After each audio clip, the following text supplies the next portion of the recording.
ShotokuTech, Saturday Story Time. These are the stories that you might have missed while you were caught up in other stories.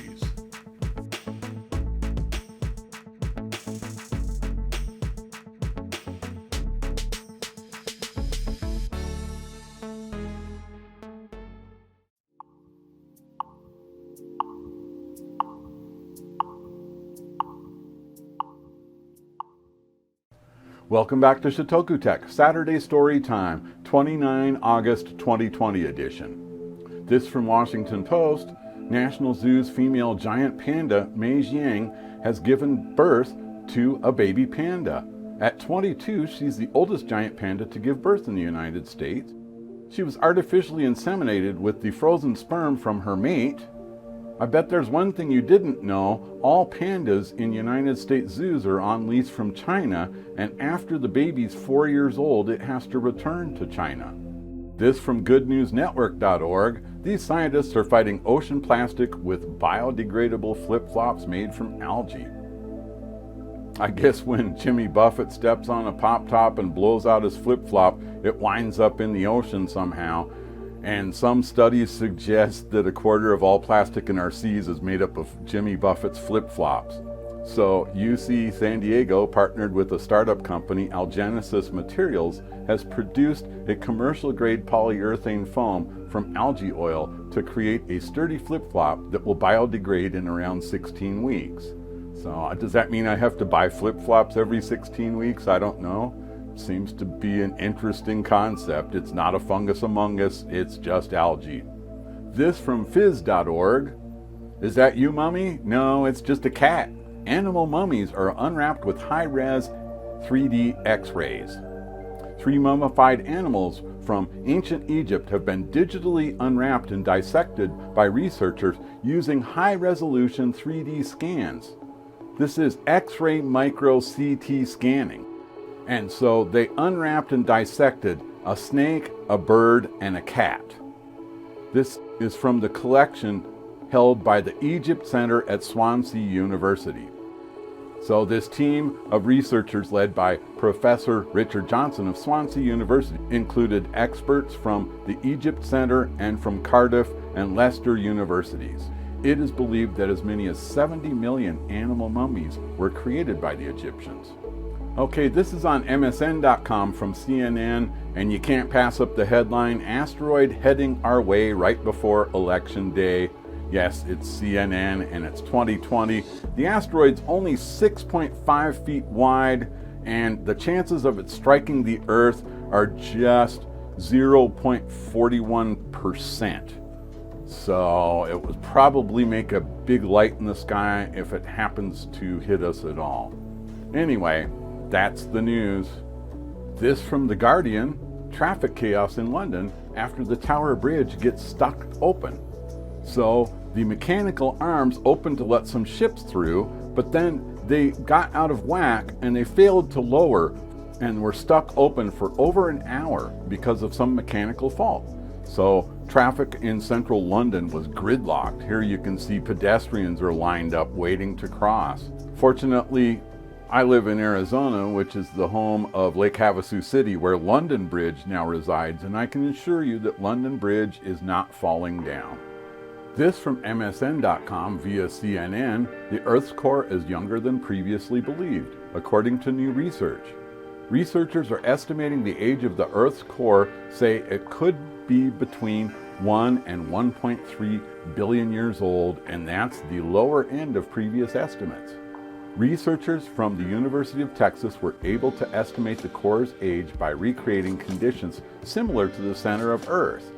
Basically, you have to squeeze laser-heated iron between diamond anvils. That sounds pretty impressive in and of itself. The experiments give researchers a clearer picture of how the core conducts heat and the energy sources that power the Earth's dynamo. The core of the Earth sustains the Earth's magnetic field, which protects the planet from harmful cosmic rays.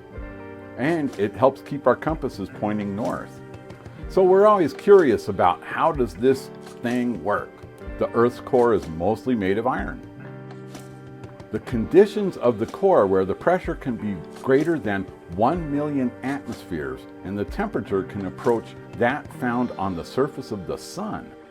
When you actually know how much of that heat flux from the outer core to the lower mantle, you can actually think about when did the Earth cool sufficiently to the point where the inner core starts to crystallize.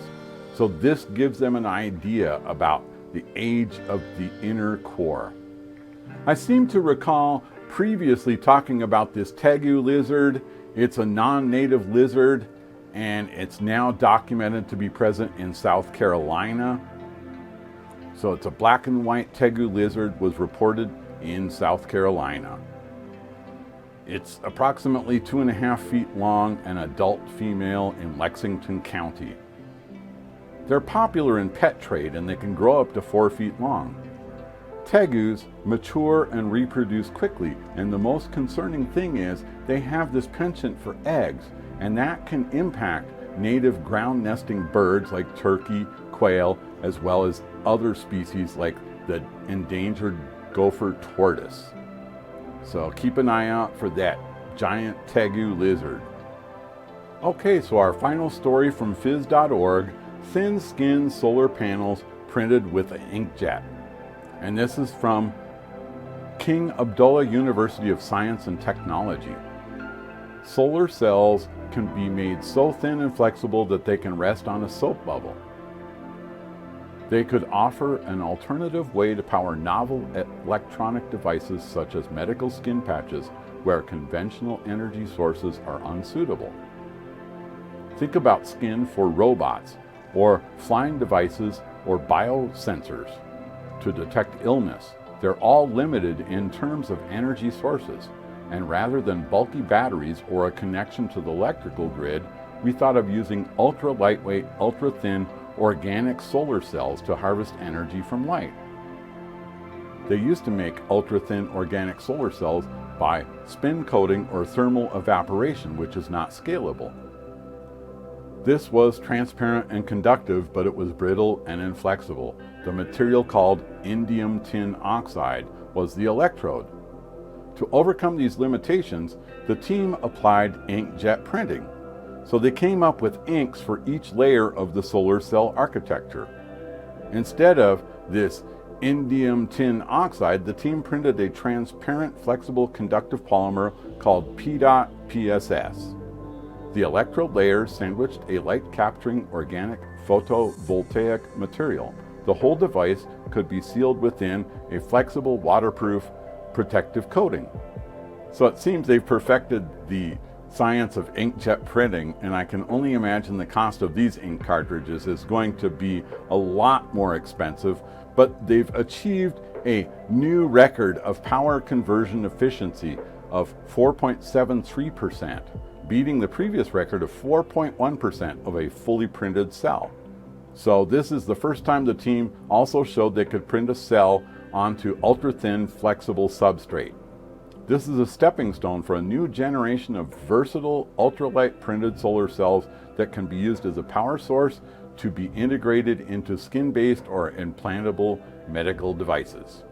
Thank you for watching ShotokuTech Saturday Story Time 29 August 2020 edition, and look down below for the link to this blog spot with all the URLs for the stories we just talked about. Thank you and have a great week. Thank you for watching ShotokuTech. Please subscribe, comment, like, and share.